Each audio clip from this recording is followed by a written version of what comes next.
Raffi Ahmad jadi tempat money laundry pejabat? Gue baru beres baca artikel dari Project Multatuli tentang gurita bisnis Raffi Ahmad. Dan wow, menurut gue lo semua harus baca. Buat yang belum tahu, tahun 2019, Raffi Ahmad itu mengendorse pasangan Jokowi Ma'ruf untuk jadi capres dan cawapres. Dan selama kepemimpinan Jokowi di 5 tahun terakhir, Raffi Ahmad itu salah satu influencer rezim yang paling terkenal. Zaman Covid, kereta cepat, sampai IKN. Gak lupa juga awal tahun ini di Pilpres 2024, Doi jadi tokoh penting dari Joget Gemoy. Di artikel ini tuh dijelasin bahwa Raffi Ahmad bikin seenggaknya 35 PT di periode keduanya Jokowi, yaitu 2020 sampai 2024. Lo baca deh, bener-bener dijelasin satu-satu mulai dari jenis bisnisnya, modal dasarnya, komisarisnya, dan siapa aja orang yang terlibat. Sumbernya dari Ditjen AHU Kemenkumham.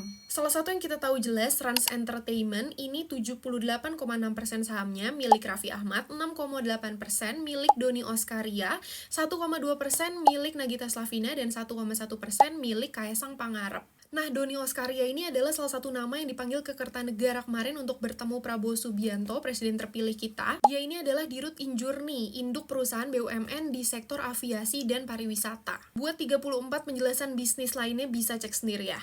Menurut artikel, kongsi bisnis Raffi Ahmad ini terafiliasi dengan paling enggak 17 PEP atau politically exposed person, orang yang pernah atau sedang menjadi pejabat publik. Bisa lihat di infografis ini ya, beberapa diantaranya ada kedua anaknya Jokowi, Kaesang dan juga Gibran, terus juga ada menteri, ada anak menteri, petinggi perusahaan BUMN, ada bos nikel, bos batu bara. Koneksi bisnis-bisnis Raffi Ahmad yang menggurita dengan para penguasa ini menciptakan peluang money laundry atau pencucian uang. Buat yang nggak tahu, money laundry itu adalah proses di mana uang yang didapetin dengan cara yang haram, misalnya korupsi, itu dicuci, dibersihkan supaya terlihat legal dan sah.